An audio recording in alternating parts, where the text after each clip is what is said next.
But what is a degree? I mean, it's just a piece of paper. It's a stamp, right? It's a stamp of what truly have you learned. I mean, it is theoretical, right? I mean, I've seen a lot of the curriculums, obviously, from universities. It depends on which subjects you take, and it really depends on the teacher, because obviously there's certain courses you need to cover, like the basic ones, but sometimes teachers do truly engage with you and give you more.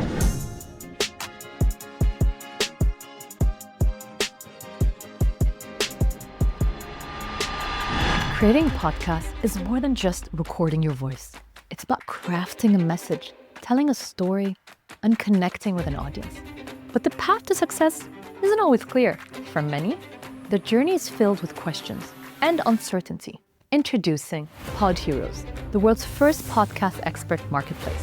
A place where creators like you can find the guidance you need to bring your podcast vision to life. Whether you need help with production, interview techniques, growing your audience, or monetization, Pod Heroes connects you with the best in mind in the podcasting world. With just a few taps, you can book a session with the right experts, tailored to your needs. It's simple, efficient, effective. Each of our experts brings years of experience and a passion for helping creators succeed. They've been where you are. Now it's your turn to take your podcast to the next level. Find your hero. Book your session, and let's work together to grow your podcast to its fullest potential. Pod Heroes. Find, book, and grow.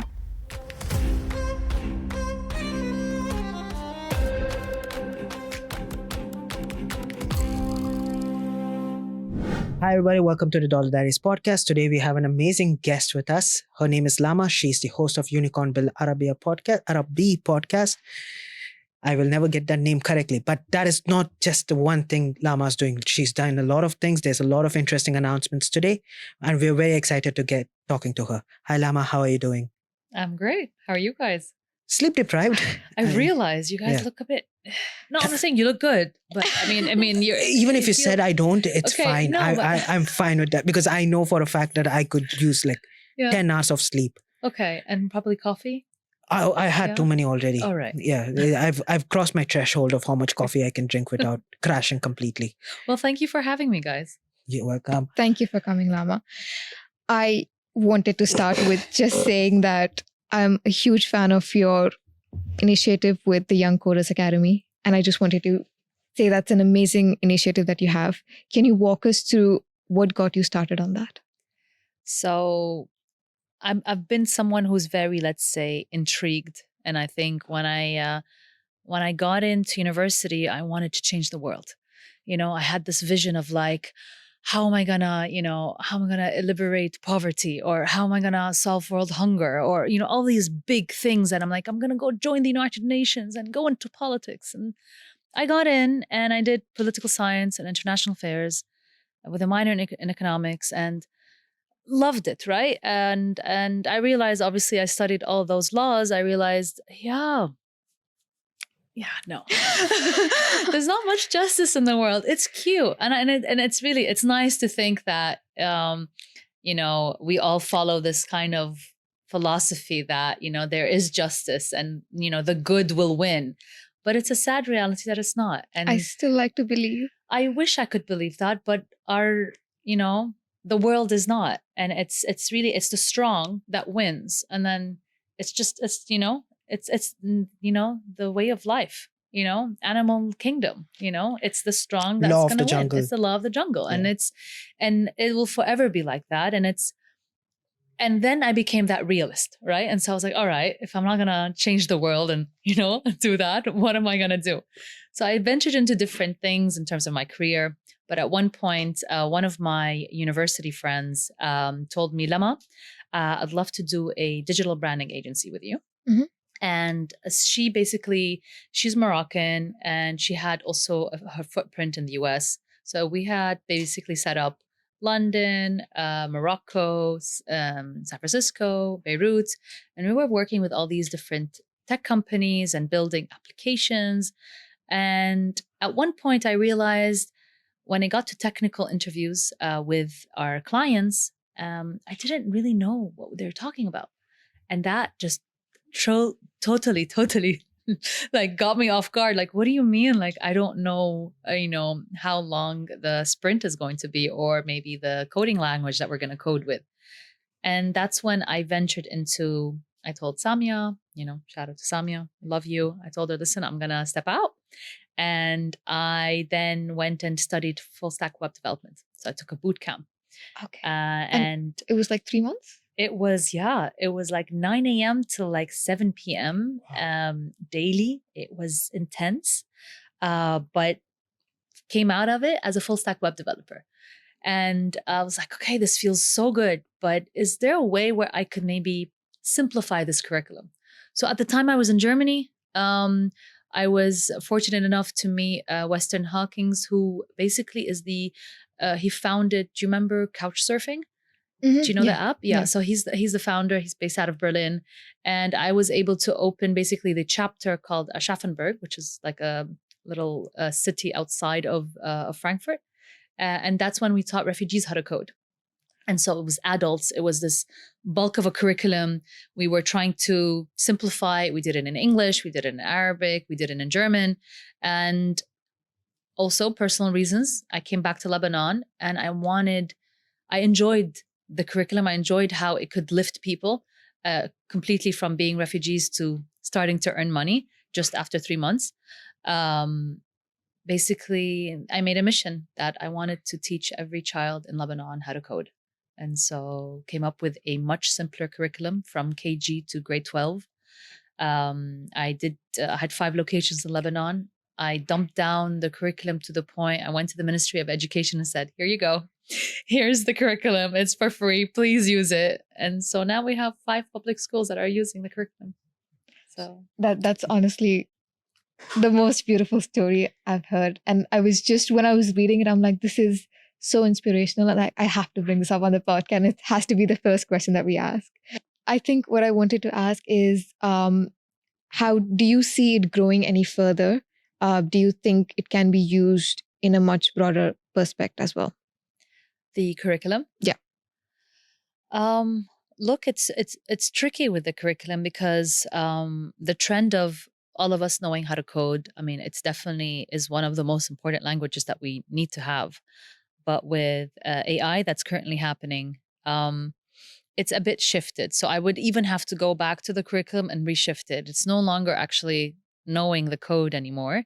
It's more, how do I figure out and how do I teach the AI and build LLM models, and so that I create more agentic AI agents. So I feel like it needs a lot of work and a lot of new content to be built, because I personally don't think education, at least the curriculums that are out there, they're no longer challenging our children enough. And this is not what the world needs. And they're so rigid, and it's time for them to be much more decentralized. I think it's the student that needs to be extremely open and say, this is what I'd like to learn, and here are the tools, and go figure it out.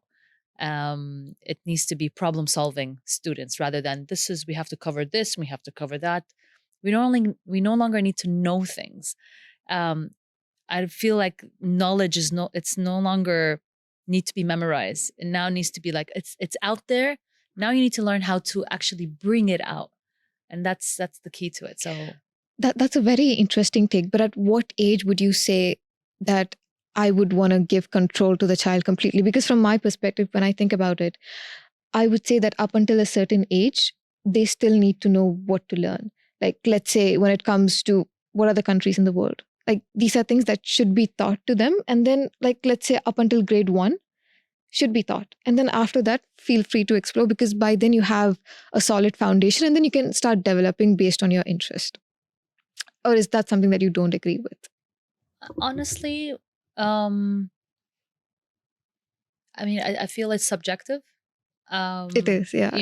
No, because of like, do you go around, and ask everybody like what country, you're from, and tell me the capital. I mean, we do it as like maybe engaging fun games at home.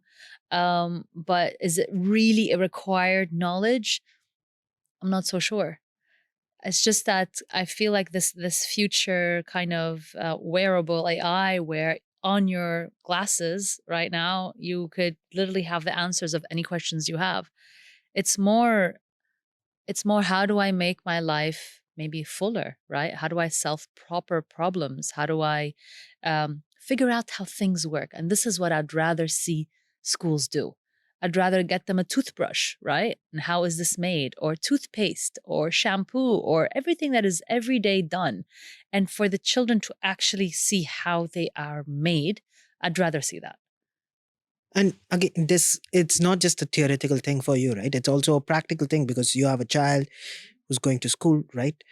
Right? How do you kind of, it's not combat in a sense, but this is how schools work, right? And I remember back in the day, we were like working on, like Iman and I were working on something we thought like would revolutionize how schools would work and how teaching would be done. And what we got to know is that schools and universities, we're in a university right now, but schools and universities, ultimately their KPI is how many kids they churn out rather than what's the quality of education, which becomes a secondary metric from at least what I've observed. So in that situation, this is how schools are going to operate.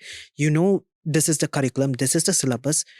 But I would imagine that you wouldn't think that I'm going to pull my child out of the school and, homeschool them, right?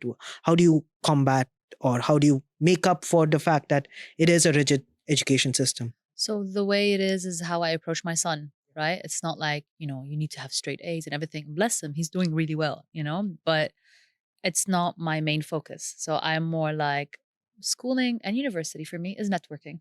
Honestly, it's you're getting to know, it's social skills, it's great. So that's what I focus on.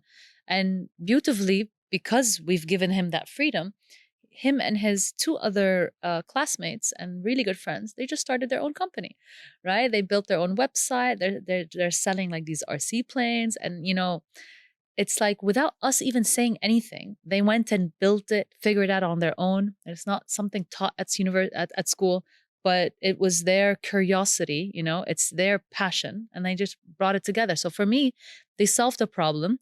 They were, critical thinkers, and that for me is a success. Like, bravo, like you did it. So I was super proud, without us having to push and you need to do this. And he just went on his own. So again, you give them the right space, you make sure they're happy, and you don't overdo it. I think we really overdo it to our kids. We put too much pressure on them, too many activities. They need to get bored.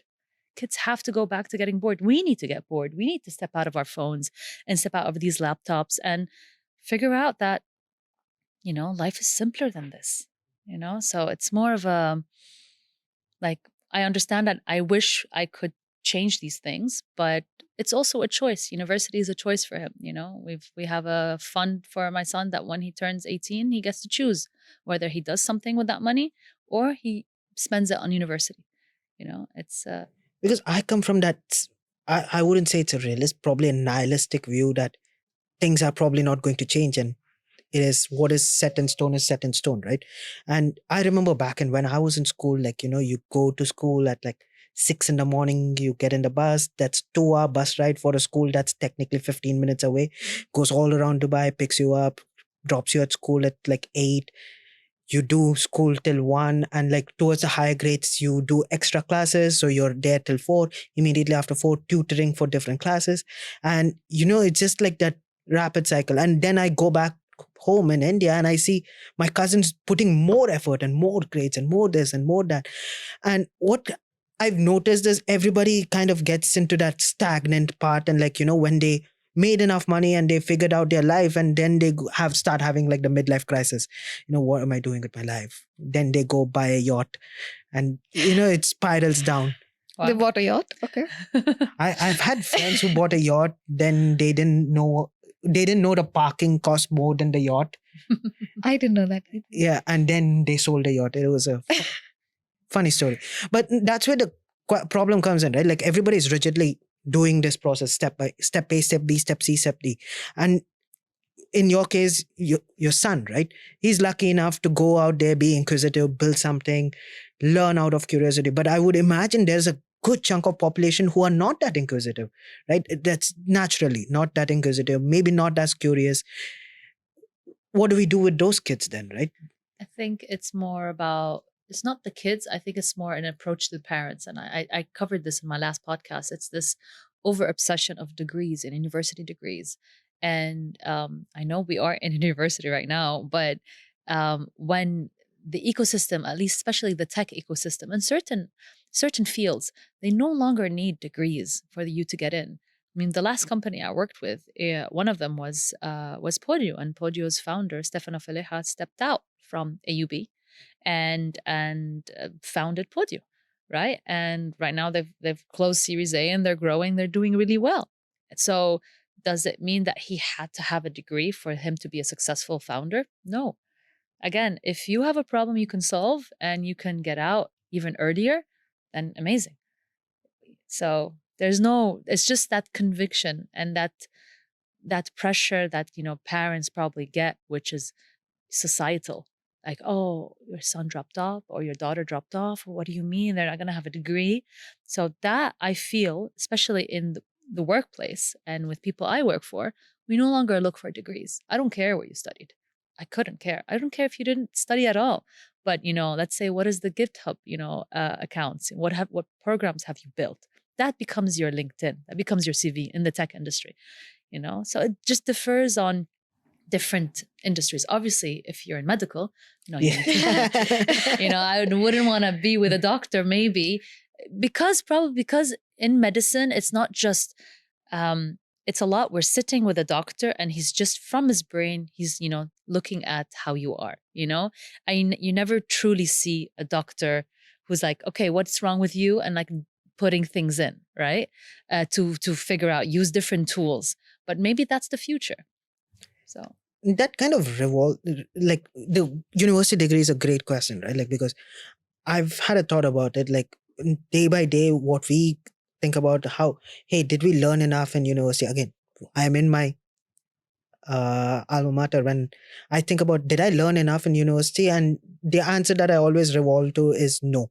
Right? Or everything, like a good chunk of all these things. I don't come from a media background to figure this out. It was all out of curiosity rather than me taking a degree in a particular thing and figuring it out. But I would say I had the luxury of being curious, being inquisitive about things for two reasons. A, if everything completely crashed down and burnt, I had a backup thanks to my university degree, which is, even though you don't look at it, there's a large chunk of population that looks at what you qualified in to give you a job. And the second safety net I had is that I lived with my parents. My parents were really nice to me. When I didn't have a job, they paid for me, right? And even now, like, I have a backup plan. The backup plan is, Daddy, please give me money, which I am very privileged, right? But that doesn't apply for a good chunk of the population, especially like every year we're seeing that the divide in incomes going haywire, right? It's becoming wider and wider and wider. Do you not feel that the thought that, hey, saying that university is no longer a requirement kind of gives an upper hand advantage for those who do have a degree, and the fact that it is getting more expensive and it is getting more expensive year by year, that just means that we are telling people you don't need a degree, but also at the same time, a large chunk of the population is hiring based on a degree. That just creates more of a divide, right? So there is an imbalance in this situation, right? I mean, it depends on the industry. So like, the big fours, right? McKinsey, Deloitte, Strategy, and PwC, they're not going to hire someone without a degree. It's extremely rare. They are very into the best universities that they've gone to, and then that's how they hire. And yeah, I mean, bless the consultants. You've sat with them. I feel generally it's just, again, it's a personal approach. I think the more practical and you've gotten your hands dirty in a company, the more advice I would rather have from you, rather than you have a great degree from Harvard or Cambridge and you haven't had any practical experience. It's hard for you to weigh in on how I should structure, let's say, the vision of this country or structure the economy or the business, right? So that's at least my personal point of view, because I've been around, again, consultants. I've seen them enter different companies. But wouldn't that degree become the entry point for anybody you would take advice from, like with the practical skills? Because they would have had to start from somewhere, and I would imagine there's... But what is a degree? Again, I mean, it's just a piece of paper, but It's a stamp, right? It's a stamp of what truly have you learned. I mean, it is theoretical, right? I mean, I've seen a lot of the curriculums, obviously, from universities. Depends on which subjects you take, and it really depends on the teacher, because obviously there's certain courses you need to cover, like the basic ones. But sometimes teachers do truly engage with you and give you more. Um, you feel like you're truly learning, right? And some are not, unfortunately. yeah, But again, it all I would know. depends. I've helped them Yeah. Yeah. learn. But that's again the argument in, like, you can take it is a piece of paper, but still it does say that you have at least a preliminary knowledge for what you're required to do, even though it's probably at different levels. Some Outdated. It's so outdated. I can't tell you how it's outdated. I mean, I've seen the curriculums really, yeah, and especially with how fast paced this world is going, it's really outdated. it is. But I don't know. This is a point for me. Like, I would think that yes, it is outdated. I completely agree with that. But we do not have we structurally as a world lack an infrastructure where we can deliver it at the pace it's developing it at, right? In a structured manner, not as like a YouTube video or a Coursera course, but in a structured manner with legitimacy. We don't have the delivery mechanism. So So the question is, why should I legitimize it? So this is that trick, right? Which is I think a lot of, parents who homeschool versus parents who send at school versus, dropouts or university attendees. It's that, how much of it is important, um, because it really depends on the speciality. If you can specialize and work and be on the field and that's enough knowledge, then great. If there's certain things, maybe with AI, where you ask it, what am I missing in my learning? And this is what I've covered so far. And they could self teach you.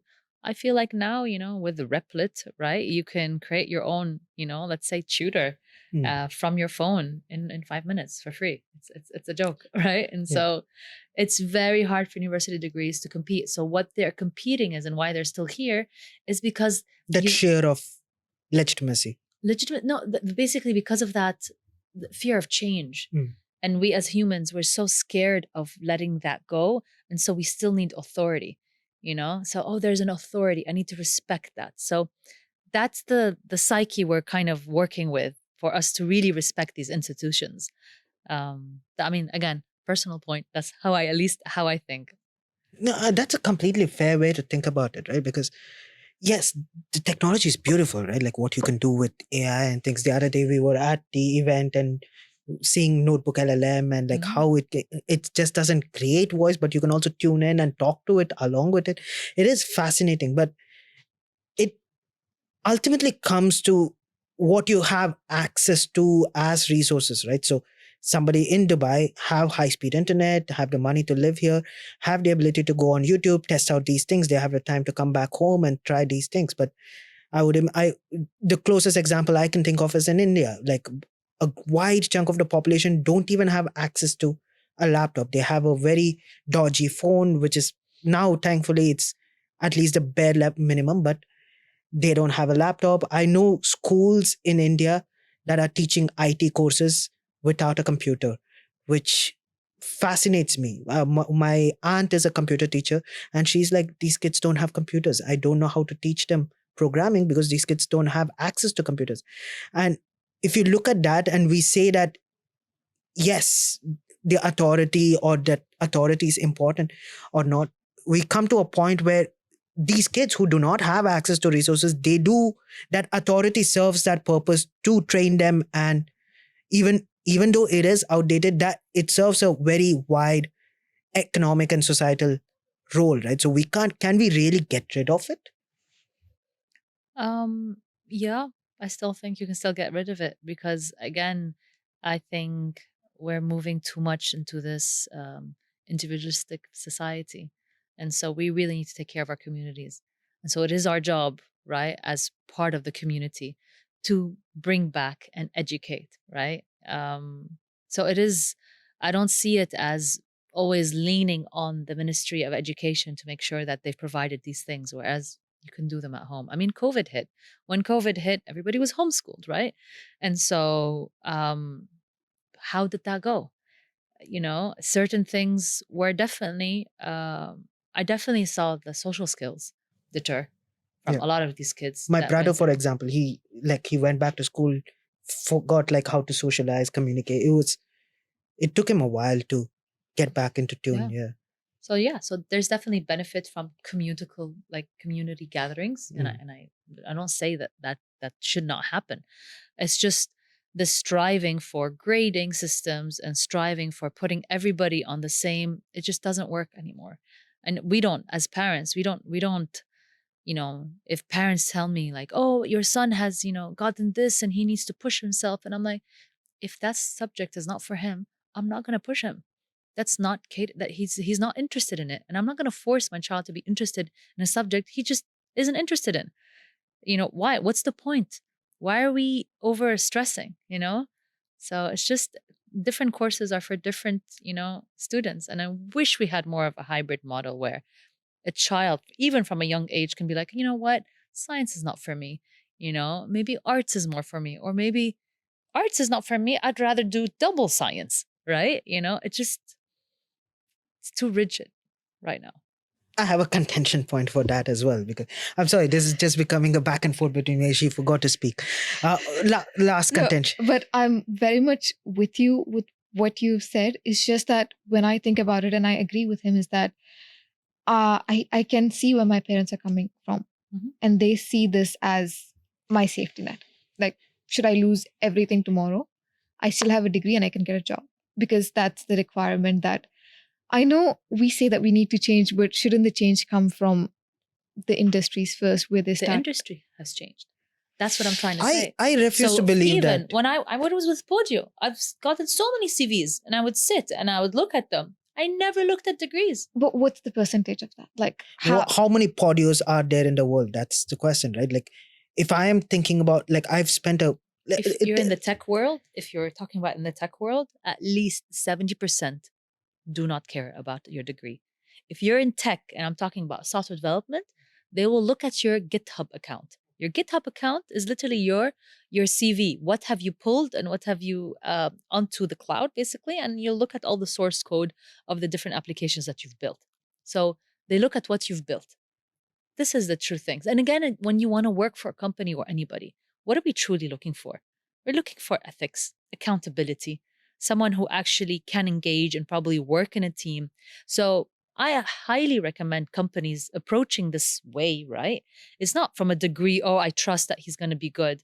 No, give him a task, give him a case study, have that 3 months probation like we were talking about before, and see, do they have accountability? Do they have the right ethics? Do they share this similar culture of building or no? And then within that 3 months, are we happy? Are we not? Okay. We exit. But just on that, just coming from my perspective, in order to get to that position where you are, where you say, I'm going to look at accountability, I'm going to look at skills, we have thousands of applicants, we have few jobs. And in order to get there, you need to go through some sort of system, whether it's maybe LinkedIn, where you start applying. And one of the criteria for LinkedIn is that, where did you study? Or, when you put your CV in, it's automatically rejected because you don't meet certain criteria. And soft skills are not something that can be really detected from your CV, because I can say I'm this person, but maybe in reality I'm not. So how do you manage that where you have so many applicants? You DM the hiring manager. Yeah, but the hiring manager gets thousands and thousands of course. And then you find out somebody within the company that's there. You try to talk to them. You look at your network. I remember after the blast happened, I came to Dubai, and it was very difficult to find a job, and I remember that. And even though I had a master's degree, not just a BA or everything, I had already done that. So what I did is I knocked on people's door and said, try me for free. Try me for free for 2 months, and look at what the outcomes I can give. Right. And that was like, okay, this is interesting. I've never had this approach before, and it's just knock on the different doors, figure out, get someone close. If it's not the big 4 that you're joining, maybe start something smaller and then grow within it.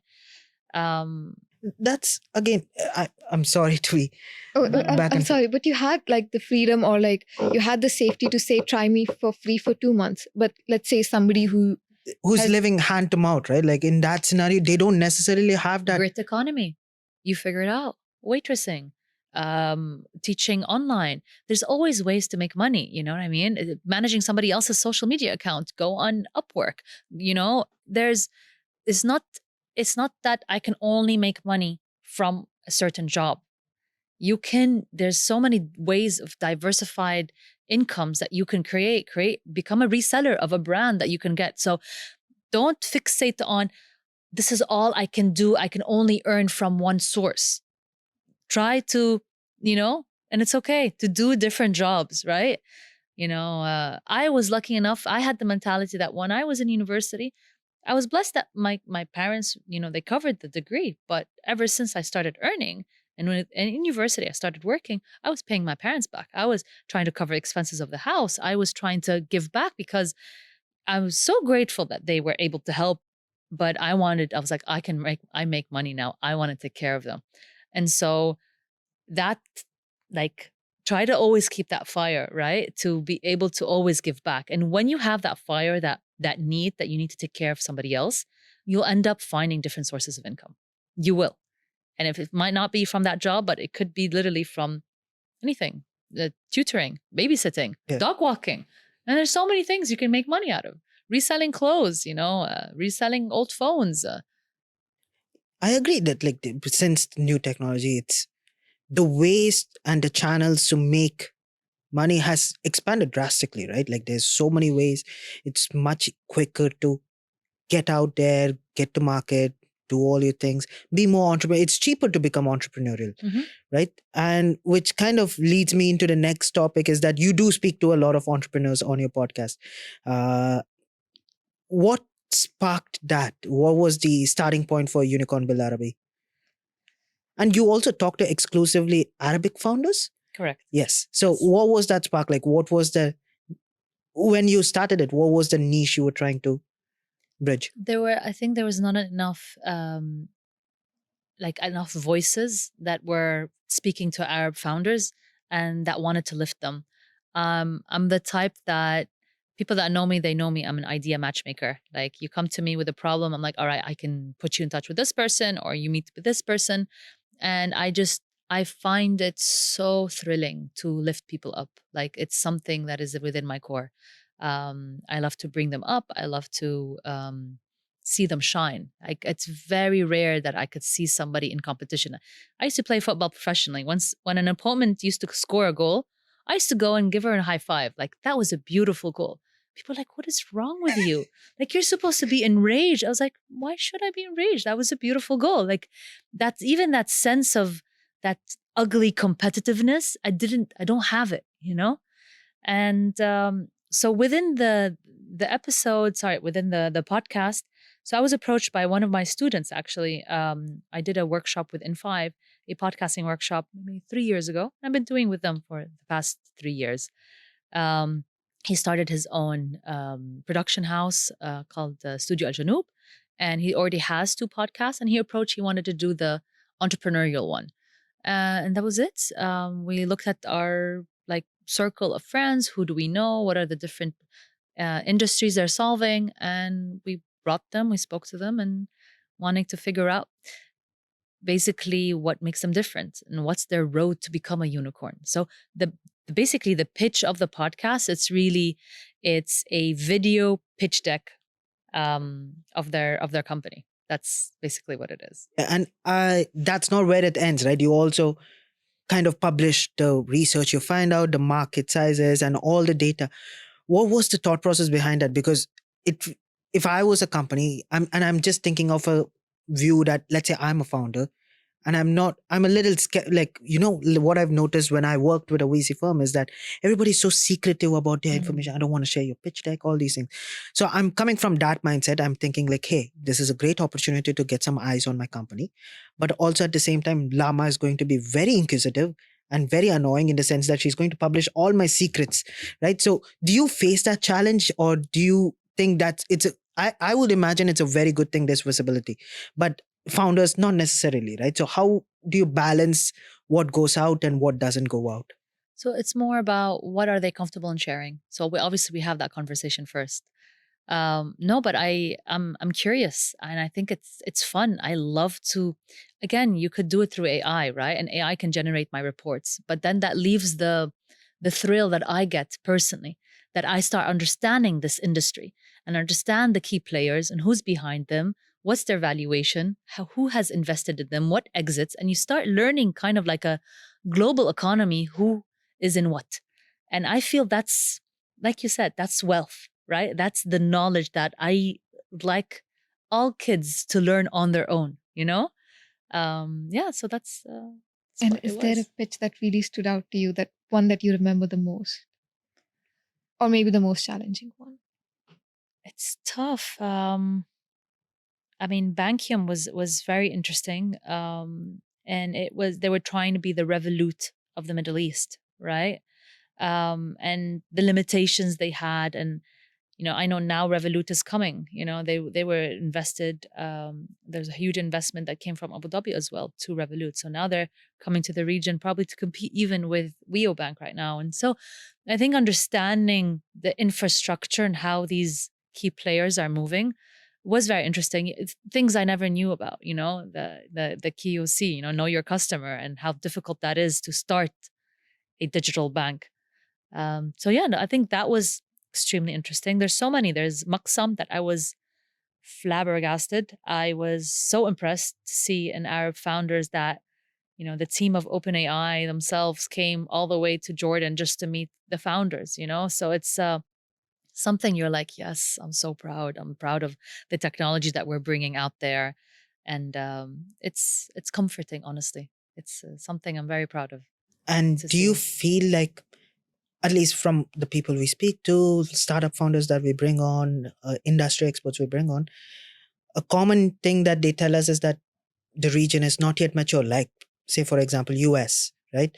Do you feel that there is space for startups that are like high capital intensive startups like OpenAI in the region? Or do you feel like the time has, we don't have the mature markets here in the region for to foster such a startup that just basically sucks money, right? Like, it is a money pit at the end of the day, right? So much resources going into it, so many things going in, all for like one fine day to a Chinese open source to come and break it all down, right? So do you feel like there is at present room for startups to be there, that be OpenAI, burn money till they build the best possible product? Depends on the VC, honestly. There's certain VCs that are fixated on, a lot of R&D and research and whatnot, but it's limited. It's really limited here. Honestly, the region, there is a lot of cash, right? But they invest majority, let's say, in US Yeah. pitches and US companies and everything. So they haven't aggressively, invested here because, again, there haven't been that many players yet here. And a lot of the, let's say, the companies that we see here that are successful are basically, unicorns internationally that have been replicated to a local version, to an Arabized version. We haven't yet found that one that screams, I am different, I am here, I was made here. And, we haven't been there yet. But I think my learning and from what I've seen in the region is a lot of pitch decks, they start in the US. If they don't get funding there, they jump to, Europe and London. If they don't get funded there, they're all the way to Singapore. If they're not funded there, then they come to the Middle East. So that's usually the last stage of pitch decks and And if you the don't get it here, livelihood. you're out. Yeah, and if you still haven't gotten the right funding, right, then let's revisit your pitch deck, maybe, or revisit, your problem. And what I've really realized in the region, and because I've been doing a lot of strategic advisory roles to different tech companies, and some of them, especially with this generative AI, there were a lot of them kind of pivoting towards that. But now with the agentic AI coming in, I feel like the USP of generative AI is no longer strong enough. It really is not. So it's, people need to really pivot and have a much stronger USP right now. Also, on just talent within the region. Mm. what's the percentage split between companies that are women led? Because with Women's Day coming up, we always talk about breaking the glass ceiling. But most of the time, when we do look into the CV, it's just that they have a woman in the front just for, just for name, but it's being run by somebody else. When we open the newspaper, I don't really see women founders commenting on stuff as much as I see male founders commenting. Like magazine covers, women led, it's very rare. So how many ideas do you get that are mainly led by women? Honestly, I've seen a lot. I've seen even there's Perihan that has Pericare that's even creating something called a mom fund, basically, where like only mothers invest with her, and so it's very oriented around women, and it's great. Look, I'm the type of person that I never like to look at myself as like a female entrepreneur. I'm an entrepreneur, right? And just because I'm a woman, that shouldn't change things. I've definitely faced in my career, people were like, oh, because I really felt because I was a woman, certain things were said about me. Whereas if I would have been a man, I would have been like, oh, he's passionate and everything. So, but that it's what is nice, and what people have realized that working with me is that I do not break, like they try to like, but you're this and you're that. And I was like, I'm still nice. I'm respectful. Like, I'm not here to bring anybody down. I'm here to lift you, and if that's not going to work with you, it's okay. Maybe this position is not for you. Let's move you to somewhere else, yeah, it's just, I don't know. For me, business is business. We have to bring numbers. Obviously, we have to have empathy and be ethical. And I think whether hiring men or women, I feel like the psyche of people needs to change when it comes to mothers. From both the mother herself that thinks she's less of herself just because she took a break and became a mother, and versus the people that hire and they say, oh, like, oh, what about that gap? And I'm like, what are you talking about? She just made a human, that's a superpower, like work-life balance and time efficiency and knowing how to juggle Yeah, and I multiple would tasks. imagine you don't get like what is the leave called? Maternity leave until a certain time, right? So there is a period in time where you're pregnant. There's a little human inside your body, and you still have to get your work done. Correct. It is. I can't fathom it. And probably I should stop there.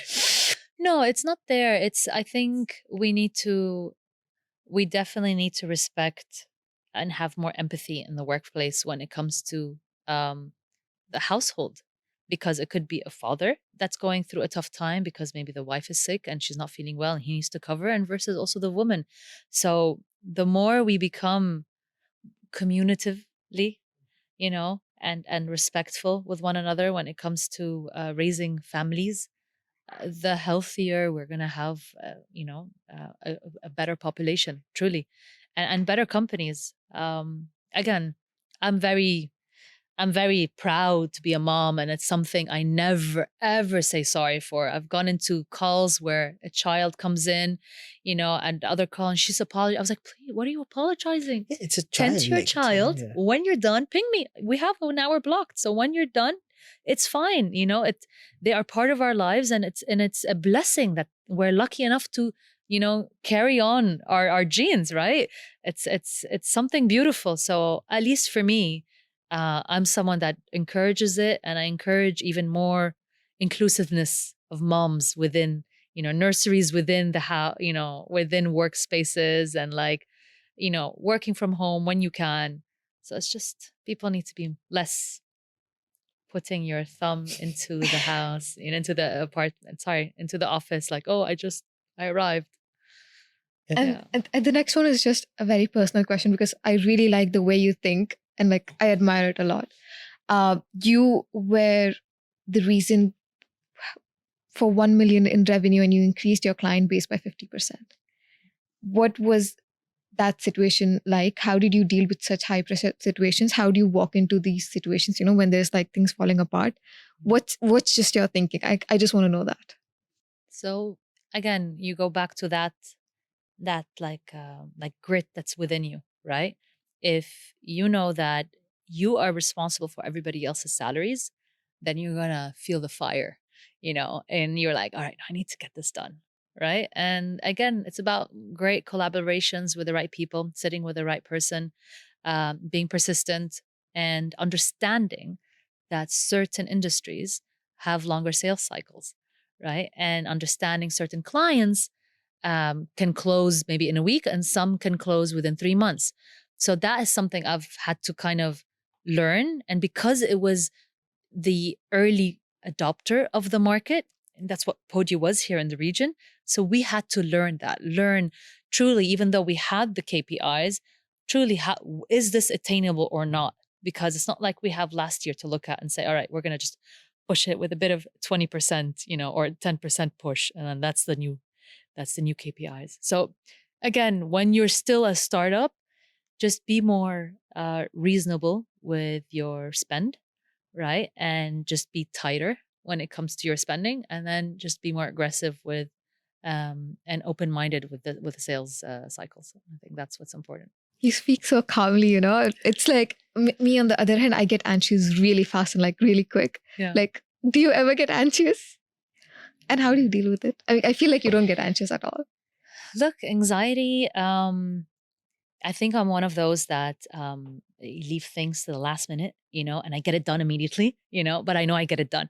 I used to be like that. Yeah. Like when I was in university, my brain would not work until the very last second. And then that's when all the creativity hits and I'm like, done. Like that would be my best work ever. Yeah. But I have to wait till the last minute. Look, it's about probably a good work-life balance and good time management, because you're not creative all the time and you're not operationally strong all the time and you're not deploying all the time. And it's difficult, like, because I wear so many different hats. So sometimes now I'm being focused. So if you're asking, do I get anxious? For sure, I get anxious, which is like, because I have a lot of accountability, and it's like, have I given enough? And I need to give more. And then have I spent enough with my kids? And am I a good wife as well? Am I calling my parents enough? Have I called my sister in Canada, and the time difference and this? And so it's always, you strive to be the best version of yourself, but I'm very content that I know I'm doing my best. It's not like, and it's okay if sometimes I slack off. I don't like, oh my God, I can't believe no, I understand that now I'm tired. If I need a nap in the middle of the day, go have a nap. Because maybe last night I was working till 4 a.m. We don't know our cycles and what, let's say, passion we have in different times. But it's important to kind of be, I'm okay. I know I'm doing well. Be happy with what you've brought. I think that will remove the anxiety. And since we're on the train of talking about how you think and how you approach things, one of the things that you brought up when our call was there is that during the crisis, you've lost all of your money, right? And I would imagine that is a stressful situation, right? Like I'm guessing, but I'm certain that it was. How did you cope up with that? What exactly happened, and how did you cope up with that?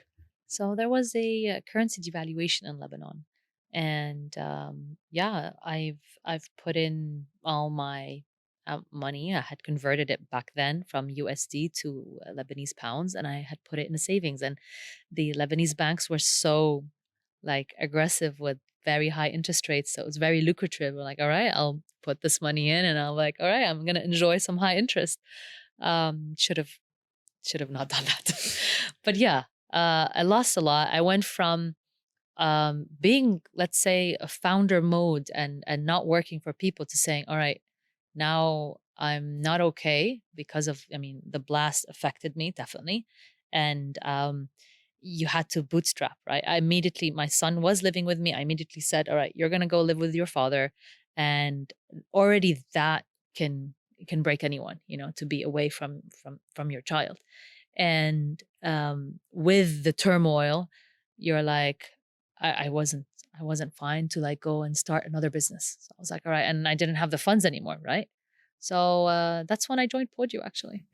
And I was lucky enough to find a great, I think, startup at the time that got me into podcasting. And look at us now.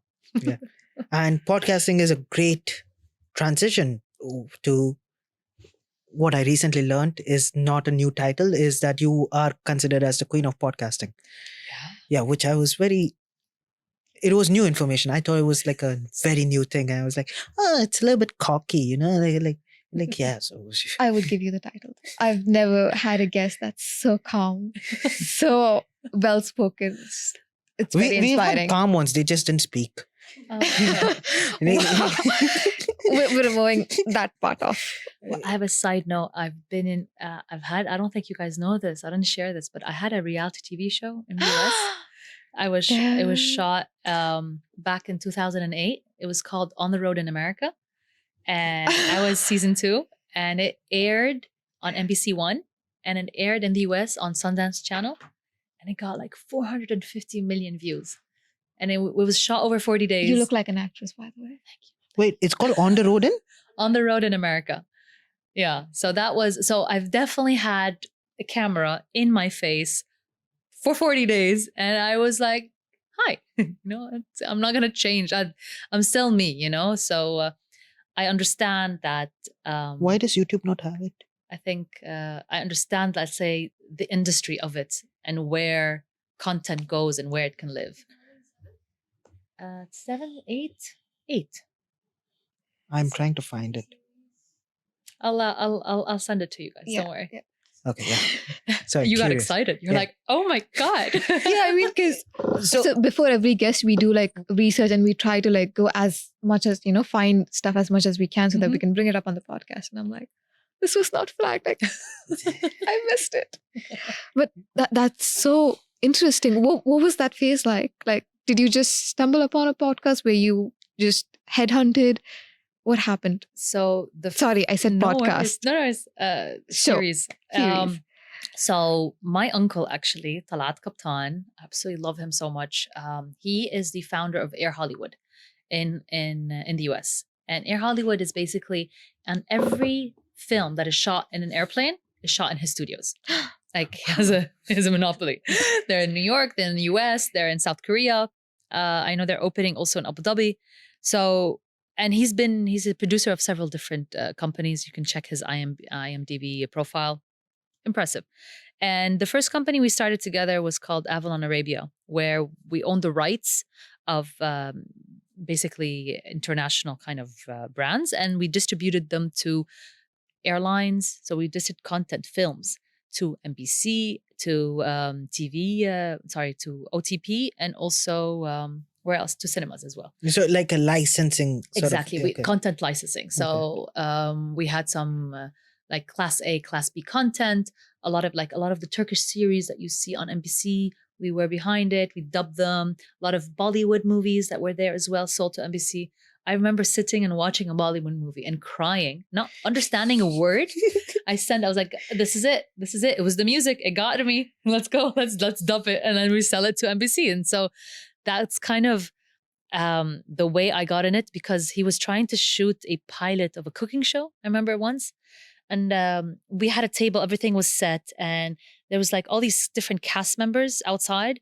And I was doing the testing of the camera. I was like, all right, I'll read the script. And, I was talking in front of the camera. And like my uncle, the DOP, and the producers, they all stood there and froze.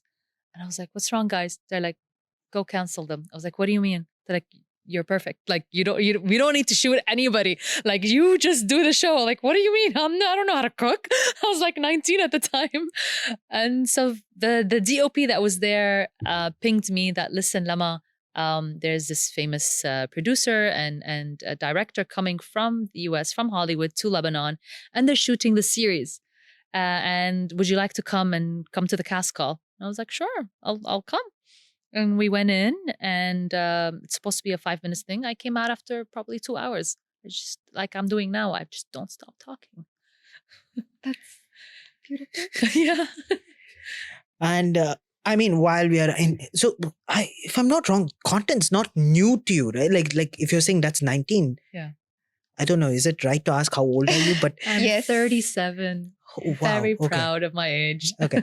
I don't know. Like I get beaten up by her for asking people how old you are. No, I feel I like showing my age. I think I'm someone who I'm waiting for those wrinkles.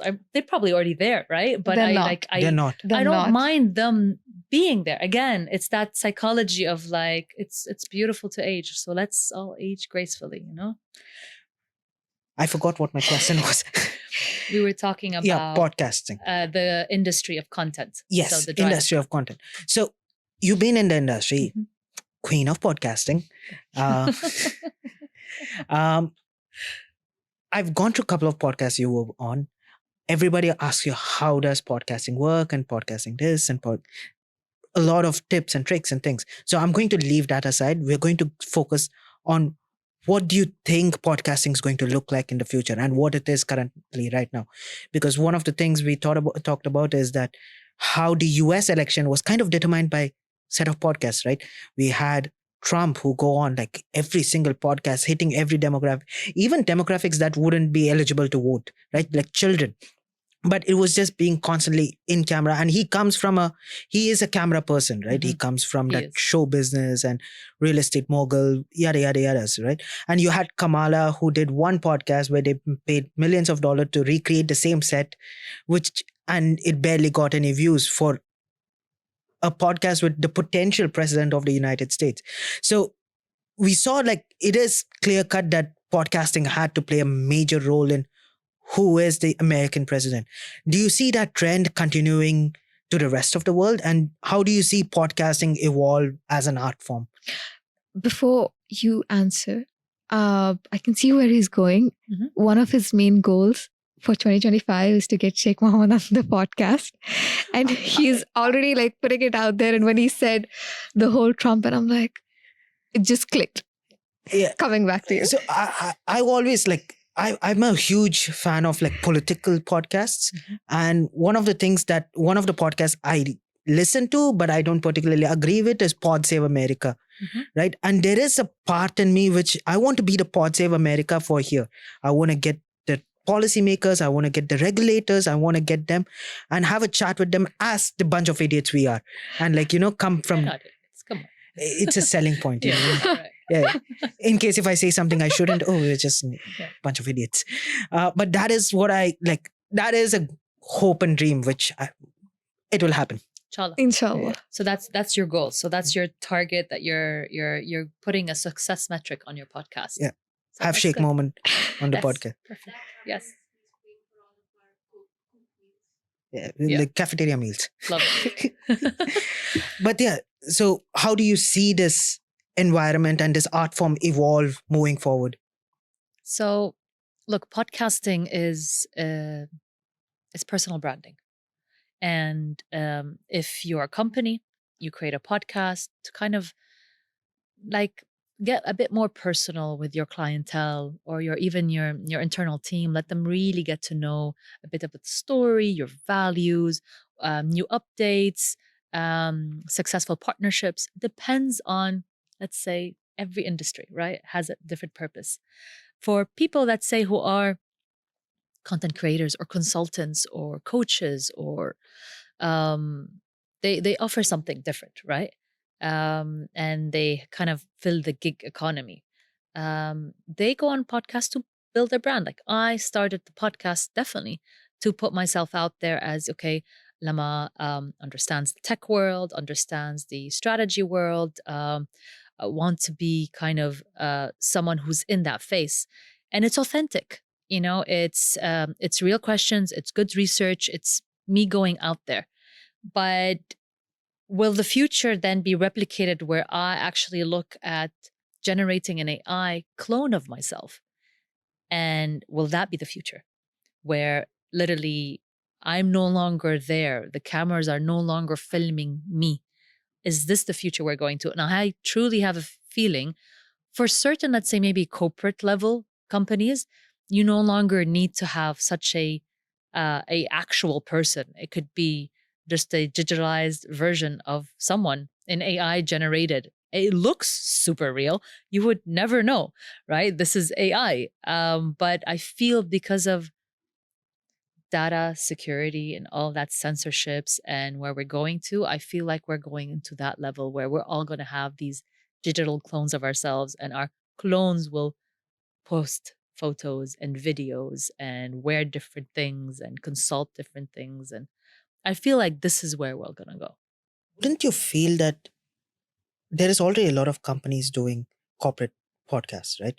I've recently come across Penny's doing one, Volkswagen Dubai is doing one. There is a company that does podcasts for these companies, right? And all of these are humans, Mhm. right? All of these I've seen, like, none of them have hit a lot of episodes, right? It is a limited series of sorts. They do 10 episodes or 5 episodes Correct. and call it a day. Do you not feel that you take that as an example, as case one, and case two, we see a good example is what Duolingo does with their social media, right? They don't do long form. They have this funny mascot that does weird things, gets attention. Do you, and coming from doing this, we've been doing podcasting for 1.5 years. We started with knowing nothing and slowly we're learning things.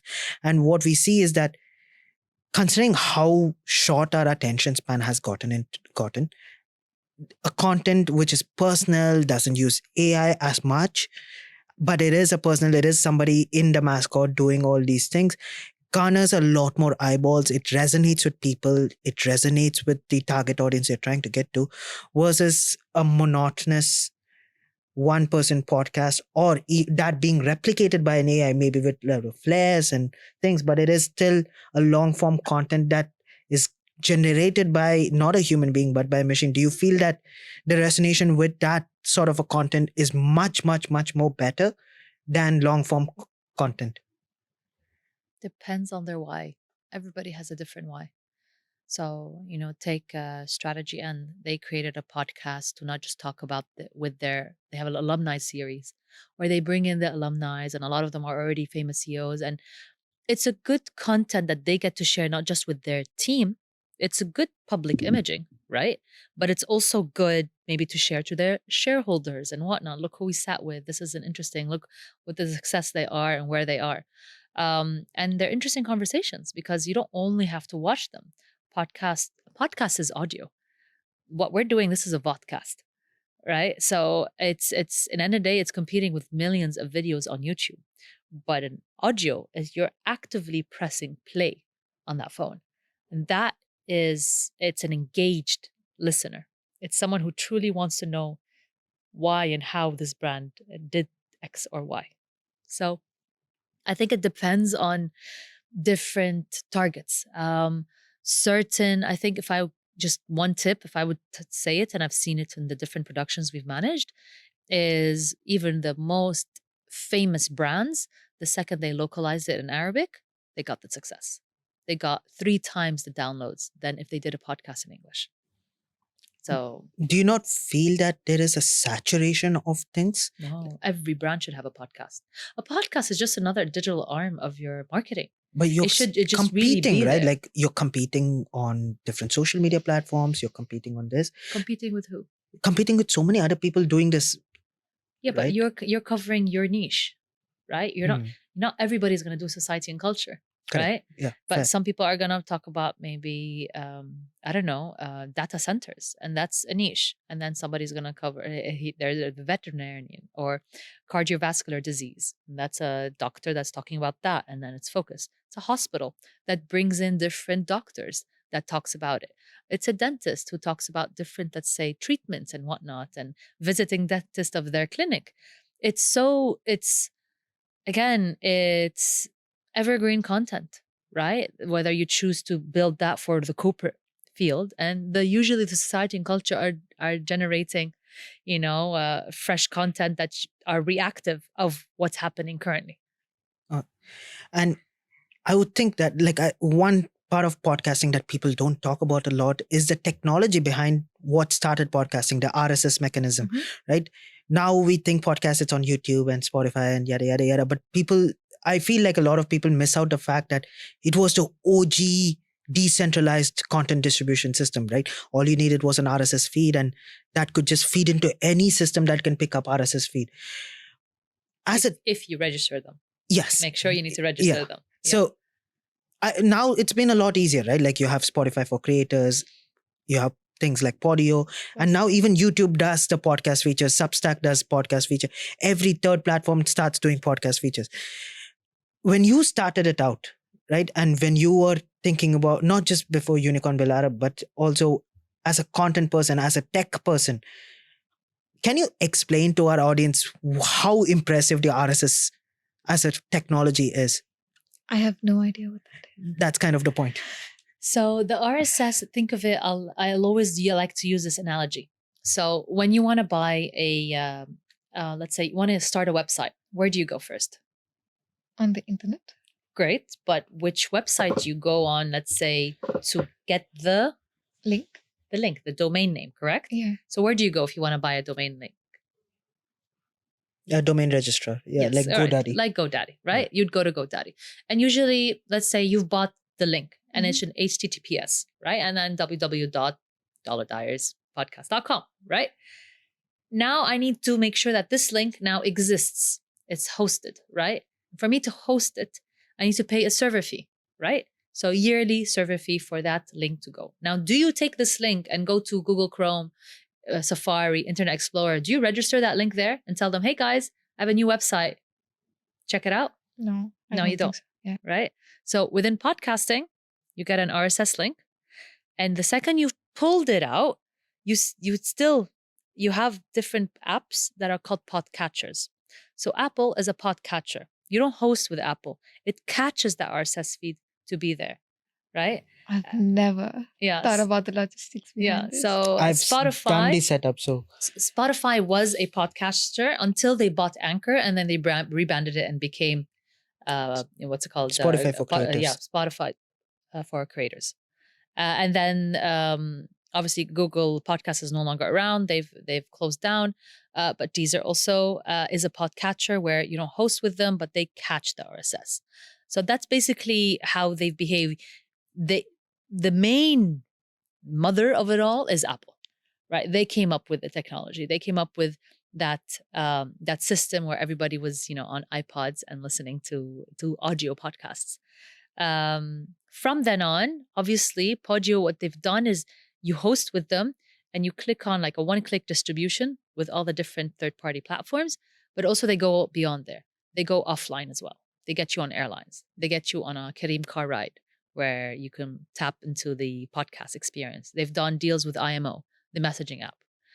So they've gone to gaming apps like Jawakir, where you're gaming and you're listening to a podcast. So they're trying to take the podcast a bit further than just your phone. So I think they're really the true disruptors of the distribution element of podcasting. learned new things. I did. Wow. Yeah. I think that's a wrap then. Thank you. Thank you so much for coming. Thanks, guys. Sorry we didn't ask for tips and tricks. Not at all. I Yeah. mean, you want more tips and tricks. Hopefully you get to use our platform. So we're coming up with Pod Yes, Heroes. that I forgot to bring that No up. worries. I'm bringing it up now. And, Yeah. if you need any, expert on any of your journey in podcasting, here, I'll speak directly to the camera. We have the go-to global platform for podcasting experts. So all the way from the US to Singapore to Dubai, and whatever language you're looking for an expert from media training to monetization, you have Pod Heroes. We'll see. All right. How can people find Pod Hero? Is there a website name? Yes. So Okay. just www.podheroes.com. All right. So what I'm going to do in addition is I'm going to ask Lama for like a run through video, probably Loom recording of some sort. Sure. I'm just going to attach it there and she's going to explain how the entire system works. So I'll put a tag in the earlier part. I'll somehow fix in a way that where the retention's high, it's there. So that's solid. No worries. I'm All right. excited. All right. Thank you. Thank you so much for coming. It was a genuine pleasure to have you around. Thank you. And guys. sorry for calling you cocky earlier. No, God. Again, the nice thing about me, I never take anything personal and it doesn't get to me. That bothers me, right? Like Really? I, Why is she getting pissed? I was like, I don't know. I think I just really, truly, genuinely think too highly of myself. And I think that's my problem. I don't know if you get this a lot, but you have such a beautiful energy. Like my heart is content just speaking to you. It's Oh, thank you, guys. like I'm still in awe. It's my mama era. Like I want everybody to be happy. Like I cannot imagine the last time my heart was this full just speaking to somebody. Like Oh, wow. thanks, guys. you should come for the events, pod club events a lot more. You'll see If Lama. you're there, then like now. She's there almost every time. Okay. Inshallah, this month for sure. Yeah, this month. Yeah. You're moving to US as well. So Yes. are you going to come back? Hopefully. Definitely. Yeah. So every probably- month for the event? Maybe May, September. We'll see. We'll figure it out. I'll exclusively only attend for you. When you're there, I'll be Oh. there. If you're not there, I'm telling that to Fari and she's going to be really mad about that. Like she's doing a wonderful job trying She to bring is. so many people in. Bless her. It is a Lama. I'm part of the pod club board as well. yeah. I know that, but she's managing the crowd. She's like doing a great job. No, Yeah, I meant it like is I'm definitely I'm with her as in like I'm so proud of how she's doing it. Yeah. So like whatever but, she like needs. you have a fan now. Like you actually have a fan. Yay. I could get an autograph out of it. Oh my god, I've So- never felt that. Like I'm so excited. Now it's gonna really get to me. Imagine. but thank you so Thank much. you so much. for Thank you coming. guys for having me. Really.